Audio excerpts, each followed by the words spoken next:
Let me take you back to February 1959, deep inside the Ural Mountains of the Soviet Union. 9 experienced hikers vanished into a frozen wilderness, and when rescuers finally found them, nothing about the scene made any sense. Their tent was sliced open from the inside. Their boots and jackets were still neatly lying there, and in the snow, a trail of barefoot footprints led away into the dark. These weren't amateurs.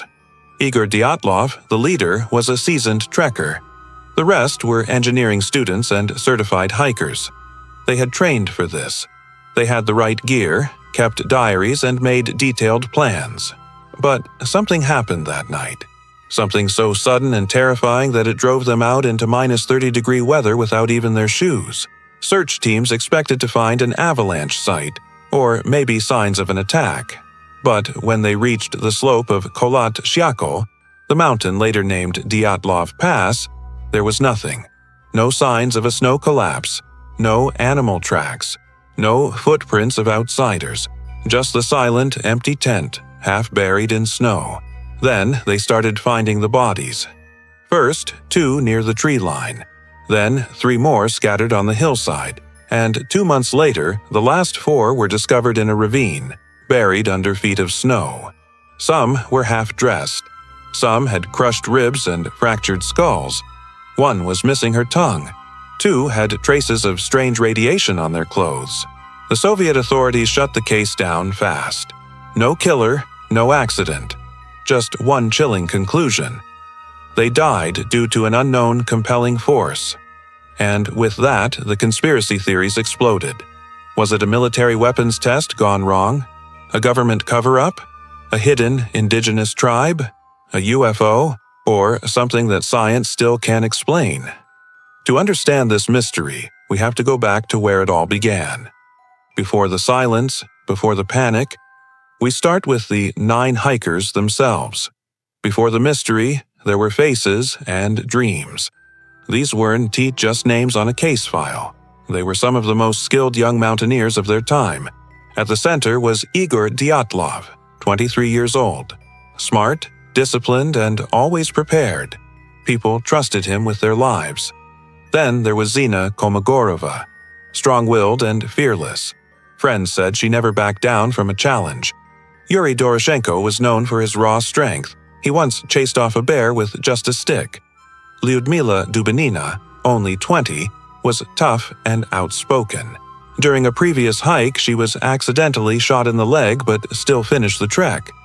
They were joined by the calm and athletic Rustem Slobodin, the methodical organizer Alexander Kolovatov, the joker of the group Yuri Krivonishenko, and the quiet, dependable Nikolai Thibault Brignol. And then there was Yuri Yudin, the 10th member. He started the journey with them but had to turn back halfway due to severe joint pain. At the time, he was heartbroken. Later, he would become the only survivor, haunted by the fate of his friends. These weren't thrill-seekers. They were disciplined students from the Ural Polytechnic Institute. Their goal was to conquer Mount Otor-10, a trek so difficult it would earn them the highest hiking certification in the Soviet Union. Their final photos show them laughing, skiing, and posing together. There's no hint of fear, no tension. And yet, within days, all 9 would be found dead. What happened between those smiling photos and their frozen bodies? The clues start to emerge when we follow their final steps. On January 23, 1959, the group boarded a train, their spirits high despite the freezing cold. Photos show them crammed on wooden benches, joking and sharing food. From there, a truck took them to Vijay, the last remote settlement with any sign of civilization. They cooked a meal, updated their diaries, and wrote about the fun they were having. The next morning, they left the world behind, skiing into the vast, snowy taiga. It was here that Yuri Yudin's joint pain became unbearable. The group urged him to turn back. As he said goodbye on January 28th, he thought he'd see them in 2 weeks. He never knew he was saying goodbye forever.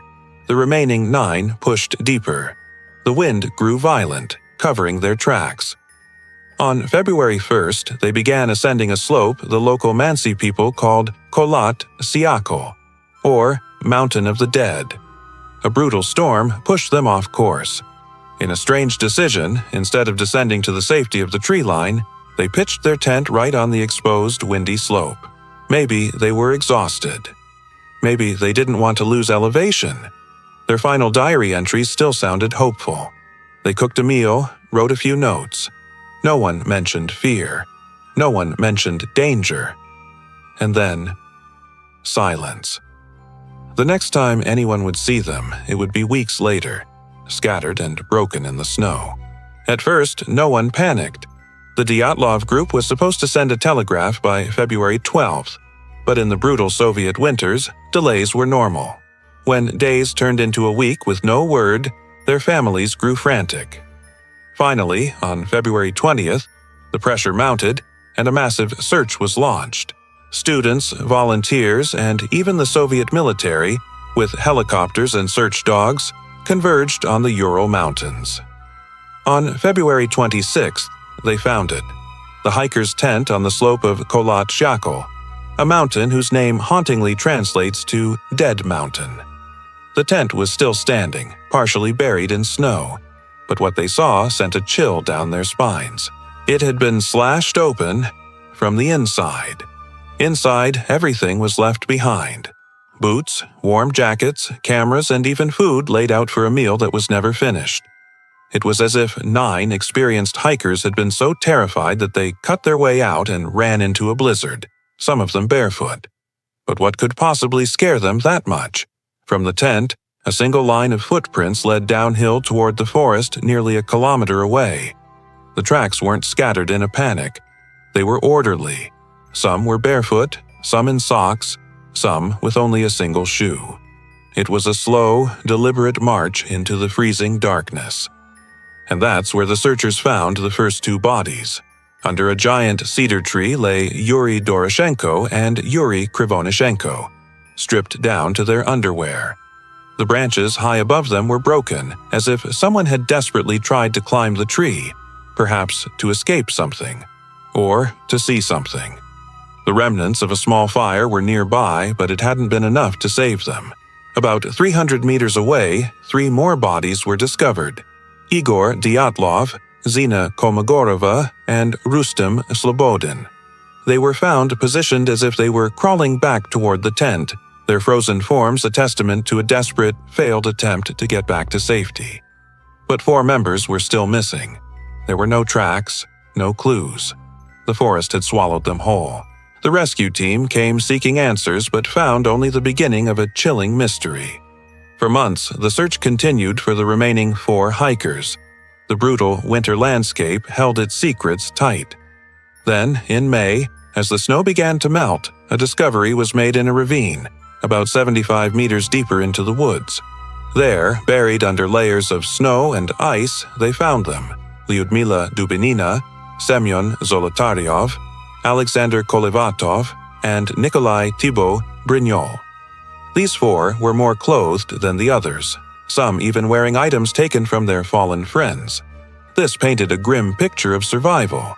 They had lived longer, fighting the cold by scavenging from the dead. But their fight had ended in the most horrific way imaginable. Unlike the first 5 who died from hypothermia, these 4 suffered catastrophic internal injuries, but with almost no external signs of a struggle. Thibault Brignol had a crushed skull. Dubinina and Zolotaryov had multiple broken ribs. A medical examiner compared the force required to cause such damage to being hit by a car. Yet, their skin had no major bruises or cuts. How could their insides be crushed while their outsides remained almost untouched? And then came the detail that has haunted this case for decades. Lyudmila Dubinina was found without her tongue. Both she and Zolotaryov were missing their eyes. The official report blamed decomposition and scavenging animals, but many have questioned that explanation. Could rushing water in the ravine really cause such specific, clean wounds? To make things even stranger, traces of low-level radiation were found on some of their clothes. Was it a military experiment gone wrong? Contamination from a secret facility? The authorities offered no clear answers. Finding the last 4 hikers should have closed the case. Instead, it blew it wide open. Unexplained injuries, missing body parts, and radioactive clothing all pointed to something far more sinister than a simple hiking accident. But just as the questions began to pile up, the Soviet government moved in, swiftly closing the investigation and sealing the files. The official cause of death? A compelling natural force. A vague explanation that explained nothing at all. What was that force? And why was the government so quick to bury the truth? Join us in the next part as we explore the theories that have emerged from the shadows of this enduring mystery. Thanks for watching, and don't forget to follow for the final chapter.